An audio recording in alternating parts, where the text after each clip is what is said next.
Muhammadun sayyidul qaumaini wa thaqalain wal fariqaini min 'arbi wa min 'ajami ya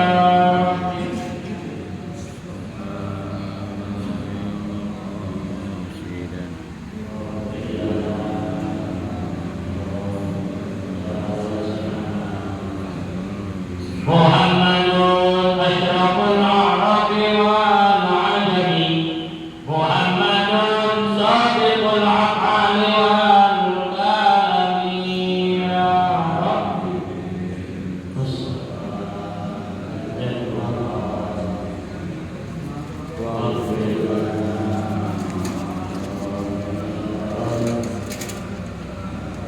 Muhammadun basitul ma'rufi jami'uhu Muhammadun sahibul ashabi wal karami ya Rabbi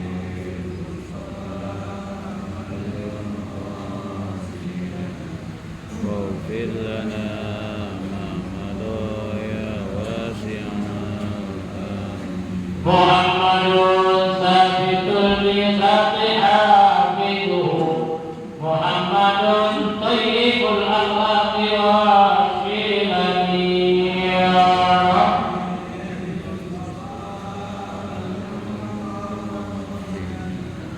واغفر لنا ما مضى يا واسع الكرم Ya Rabbi bil Mustafa balligh maqasidana waghfir lana ma madha ya wasi'al karami ya Rabbi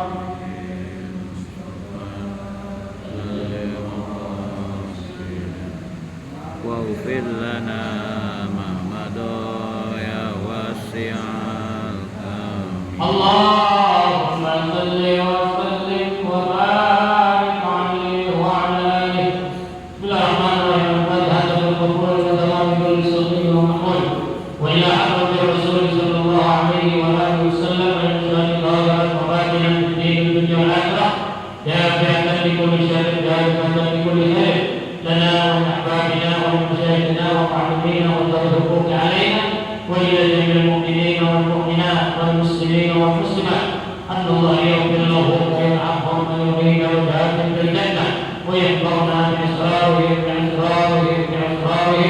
وأنوارهم وعلومهم ونفحاتهم وبركاتهم في الدين والدنيا والآخرة الفاتحة على هذه النية وعلى كل نية صالحة وإلى حضرة النبي المصطفى رسول الله صلى الله عليه وآله وسلم بسر الفاتحة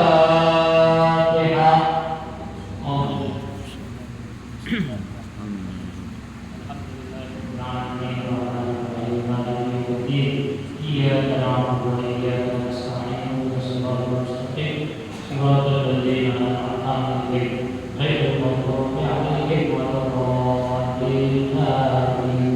Suatu Fatihah kita niatkan untuk diri kita, istri, anak, adik, cucu dan keluarga besar kita, para tetangga, para guru, khusus salah satu pengurus masjid dari Tuhan yang saat ini sedang merawat di rumah sakit.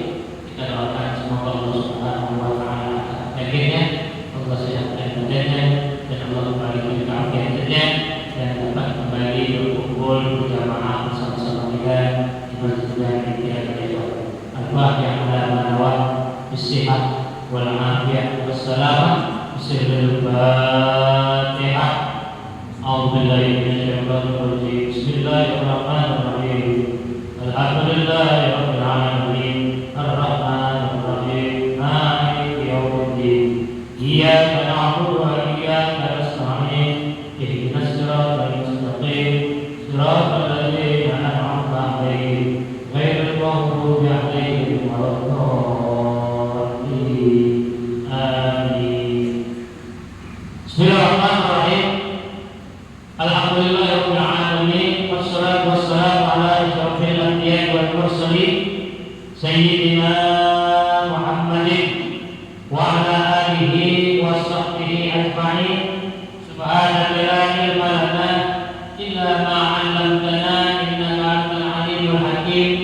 وتب علينا إنك أنت التواب الرحيم رب اشرح لي صدري ويسر لي أمري واهدي قلبي بسدد لساني بحق سيدنا محمد صلى الله عليه وآله وسلم اللهم إنا نسألك الفتوح والبلوغ والرسوخ وصلاح الجسد والروح والتوبة النصوح.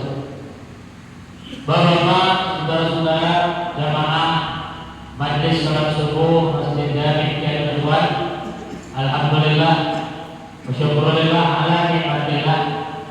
Hari ini kita sudah sampai pada tanggal 23 Jumadil Awal. Seminggu ke depan insyaallah kita akan masuk pada bulan Jumadil Akhir. Setelah Jumadil Akhir, Rajab, Sya'ban, Ramadan. Nanti di bulan Jumadil Akhir kita mulai berbanyak membaca doa Allahumma barik lana fi Rajab wa Sya'ban wa ballighna Ramadan. Jadi ini yang diajarkan oleh Nabi Rasul sallallahu alaihi wasallam. Hari ini kita kembali pada kitab Mukhtar Al-Hadis An-Nabawiyah yang disusun oleh Al-Marhum As-Sayyid Ahmad Al-Hashimi. Ini ada beberapa kumpulan doa-doa yang biasa dibaca oleh Nabi sallallahu alaihi wasallam. Berikutnya kemarin doa tentang kita minta kepada Allah Subhanahu wa taala nur, cahaya. Ya, kita minta cahaya yang kita dapatkan dari pandangan kita, dari lisan kita, pendengaran kita, dari atas, dari bawah, samping kanan, samping kiri, depan maupun belakang, dan keseluruhannya. Dengan nur yang Allah berikan itu, semoga semakin lebih mendekatkan diri kita kepada Allah Subhanahu wa taala. Sekarang ini doa tentang permohonan ampun Nabi sallallahu alaihi wasallam. Nabi saja masih memintakan ampunan kepada Allah. Bagaimana dengan kita sebagai umatnya? Nabi termasuk kelompok daripada orang-orang yang makhluk, yang terpelihara dari dosa, yang Allah sudah jamin masuk ke dalam surga, masih minta Allah maghfir, ya Allah ampuni. Masa kita yang mau sih? Ya. Makanya perbanyaklah istighfar. Istighfar kita diperintahkan untuk berbanyak. Bangun tidur, hatta setelah selesai sholat. Selesai sholat 5 waktu, begitu kita mengucapkan Assalamualaikum warahmatullahi wabarakatuh, Assalamualaikum warahmatullahi wabarakatuh. Kalimat yang pertama yang terucap oleh kita adalah Astaghfirullahaladzim alladzi la ilaha illa huwal hayyul qayyum wa atubu ilaihi. Itu habis sholat, ya, habis sholat kita sudah minta ampun. Ini ada kita, udah jelas-jelas kalau sholat kakak kita pernah minta ampun kepada Allah. Berapa banyak dosa yang telah diperbuat? Ya, nah makanya Nabi ajarkan kepada kita. Kata Nabi sallallahu alaihi wasallam, hadis ini diriwayatkan oleh Imam Bukhari. Kata Nabi, Allahumma firli warhamni wa alhiqni birrafiqil a'la. Allahumma firli, ya Allah, ampuni aku, warhamni, dan sayangilah aku, wa alhiqni birrafiqil a'la, dan masukkan masuk dalam kelompok ar-rafiqil a'la. Coba Nabi sallallahu alaihi wasallam mengajarkan kepada kita untuk sekali kita minta ampun kepada Allah. Jadi kalau orang yang berbanyak istighfar, itu artinya kita mengakui bahwa sebagai hamba Allah kita adalah orang yang banyak berlaku dosa. Al-ihsan mahalul khata' wal isyan. Buat salah. Nanti ada doa-doa itu yang diajarkan oleh Nabi.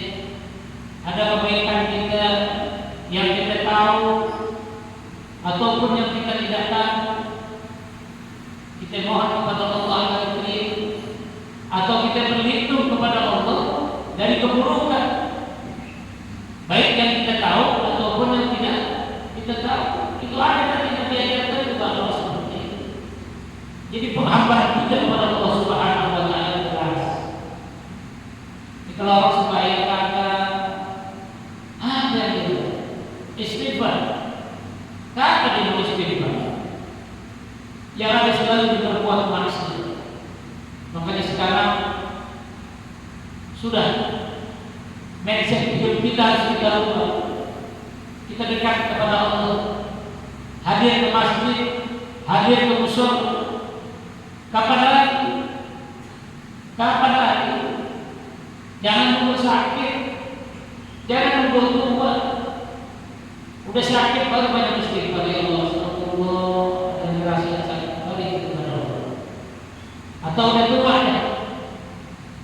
ya, udah tua berarti. Jadi kita lihat sekarang kita berbanyak istighfar kita kepada Allah Subhanahu wa taala.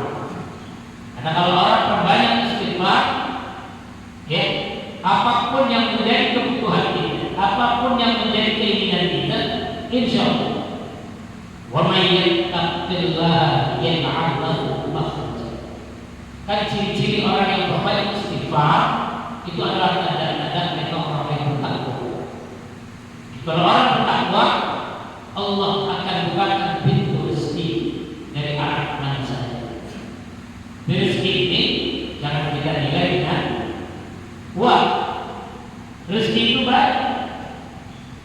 Apa yang kita dapatkan dari Allah itulah rezeki. Sehat, rezeki.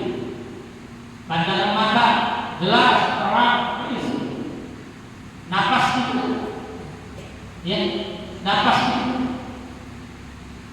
Coba, kalau kita ke rumah sakit, Pak, orang yang butuh napas, butuh oksigen, berapa ratus ribu, berapa ratus juta bahkan dia harus keluarkan untuk bisa bertahan hidup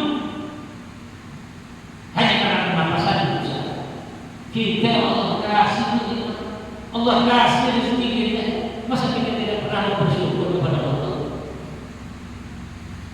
Maka berbanyak istighfar kita. Istighfar. Kan ada bercandaan saya.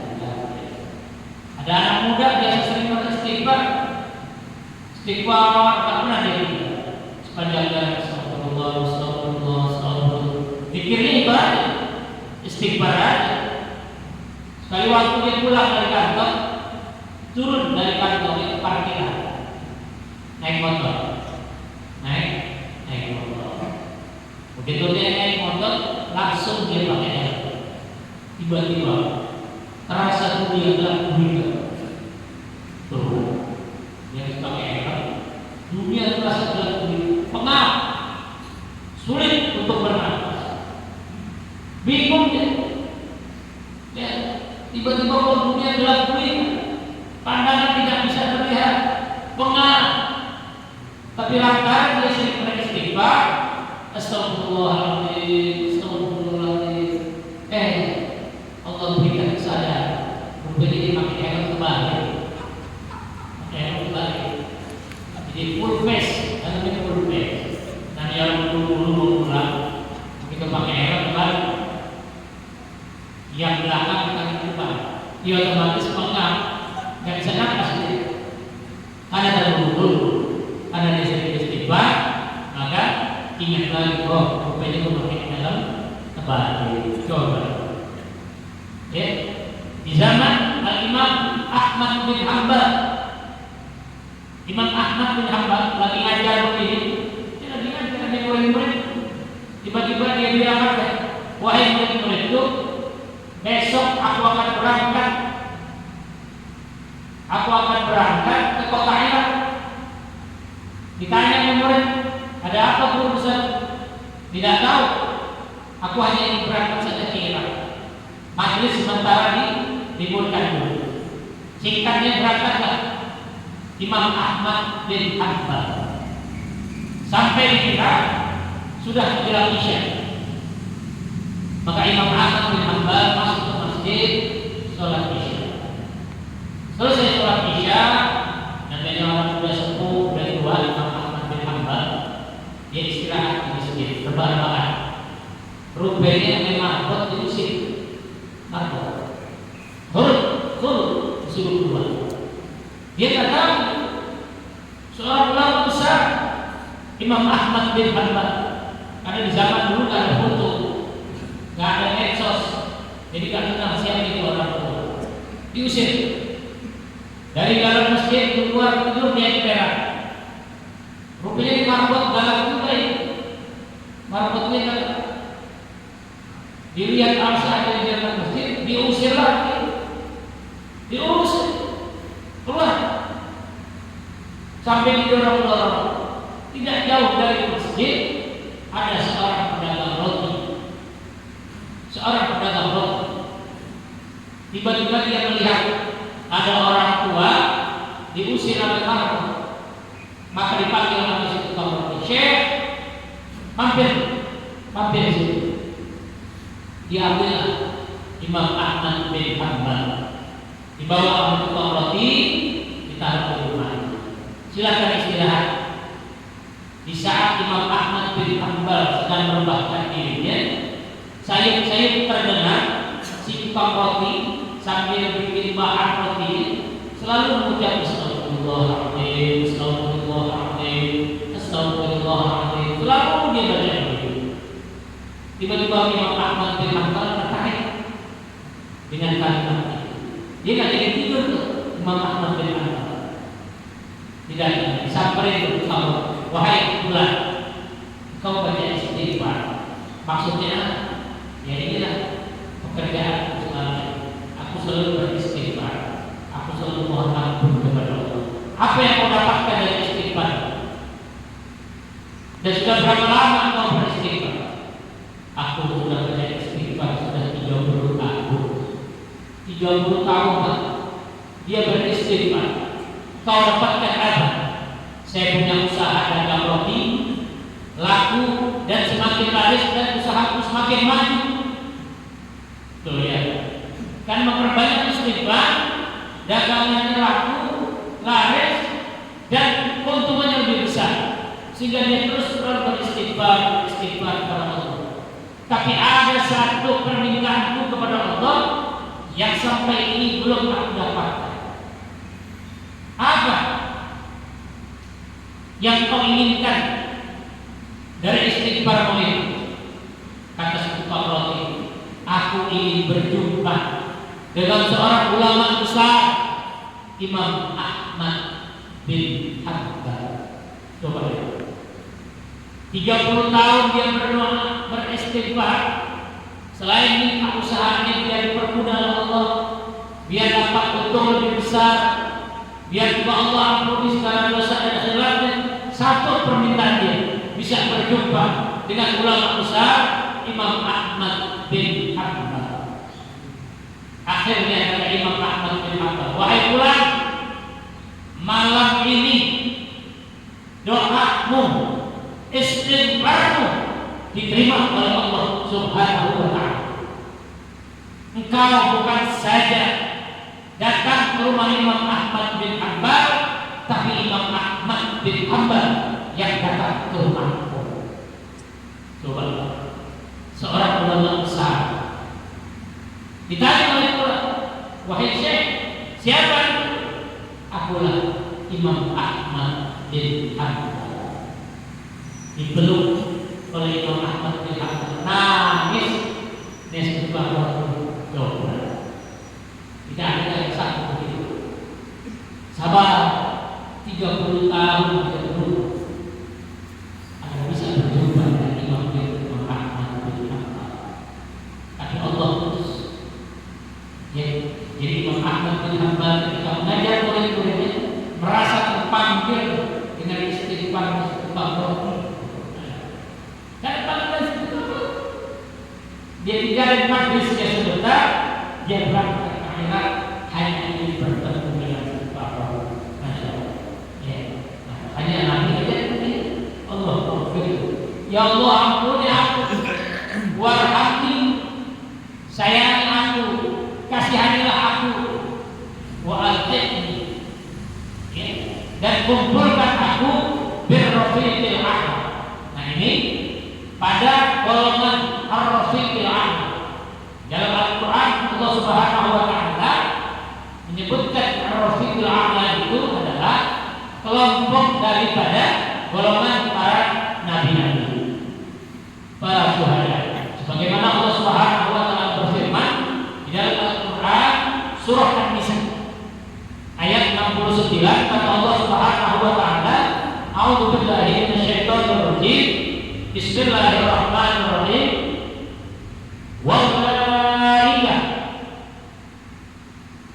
ma'al ladzina an'ama Allahu 'alaihim minan nabiyyin was-siddiqin wasyuhada'i was-shalihin wa hasuna ulaika rafiqa. Rafiqa itu rafiqul a'la. Itu rafiqul a'la adalah tempat surga di mana berkumpulnya para nabi-nabi, para anbiya, para syuhada, para orang-orang saleh.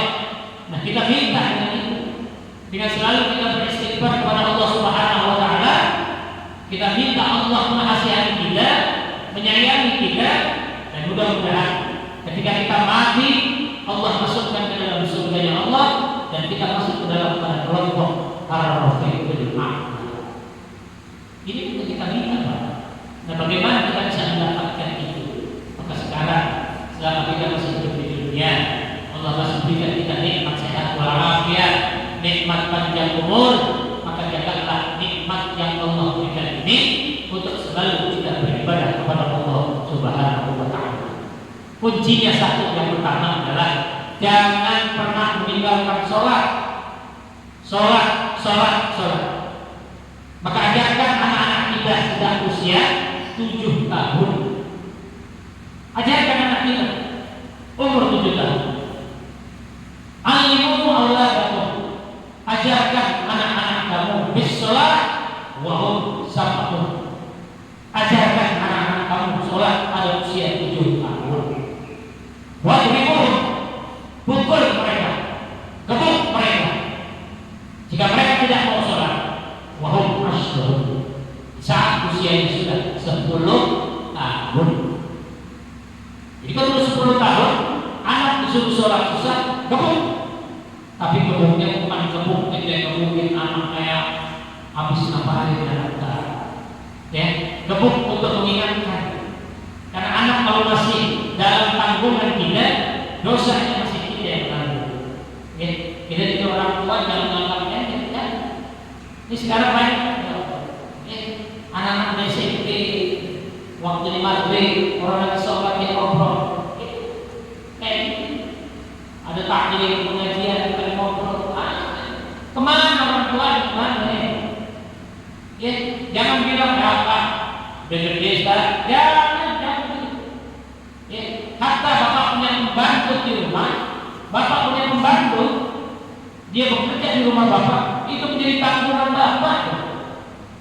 Perintahkan dia juga sholat walaupun dia pembantu itu.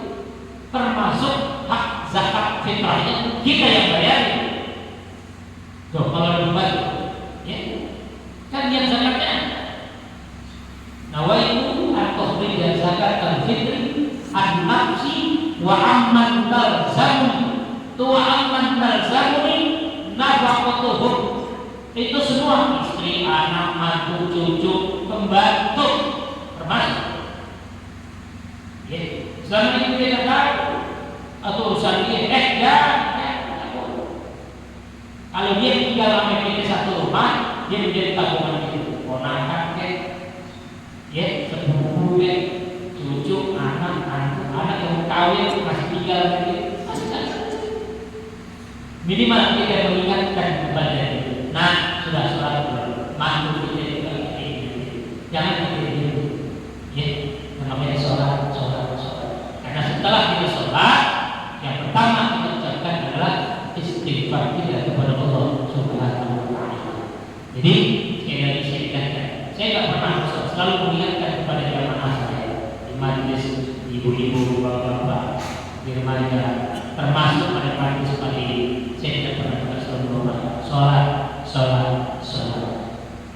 Karena sholat ini adalah amalan yang pertama kelak akan dihisab di yaumil qiyamah. Awwalu ma yuhasabu bil 'abdu yaumal qiyamati as-shalah. Yang pertama kali kelak yaumil qiyamah amalan yang dihisab seorang hamba di hadapan Allah Subhanahu wa Ta'ala adalah sholatnya. Maka ketika terjadi perang di Palestina, tetap mereka juga punya kewajiban sholat. Dalam kitab fikih namanya sholat khauf, sholat dalam keadaan takut. Ya, jadi mari kita ingatkan. Saya ingatkan diri saya, untuk keluarga saya juga mengingatkan kepada bapak, keluarga bapak, kawan-kawan kita, tetangga kita, terutama kepada jiran-jiran masjid yang mendengarkan suara saya. Ayo, mulai sekarang sholat. Jangan pernah tinggalkan sholat. Jangan menunggu Anda sholat ketika diantar ke masjid. Sholat yang terbaik adalah berdiri di belakang imam. Jangan sholat ada di depan imam. Kalau sholat di belakang imam itu adalah sholat yang sebenar-benarnya kita menjadi makmum. Tapi kalau sholat ada di depan imam, itu tandanya kita tidak bisa berbuat apa-apa. Maka mudah-mudahan ya di pagi hari ini Allah Subhanahu wa Ta'ala senantiasa menambahkan nikmatnya kepada kita, baik nikmat sehat walafiat, nikmat panjang umur, dan selalu Allah jaga kita, selamatkan kita, keluarga kita, para tetangga kita, dan siapa saja selalu Allah berikan rahmat, taufik, hidayah, serta maghfirah. Bismillahirrahmanirrahim. A'udzubillahi minasyaitonir rajim. Bismillahirrahmanirrahim. Alhamdulillahirabbil alamin. Arrahmanir rahim. Maliki yaumiddin. Iyyaka na'budu wa iyyaka nasta'in. Ihdinas siratal mustaqim. Siratal ladzina an'amta 'alaihim ghairil maghdubi 'alaihim waladdallin. Bismillahirrahmanirrahim.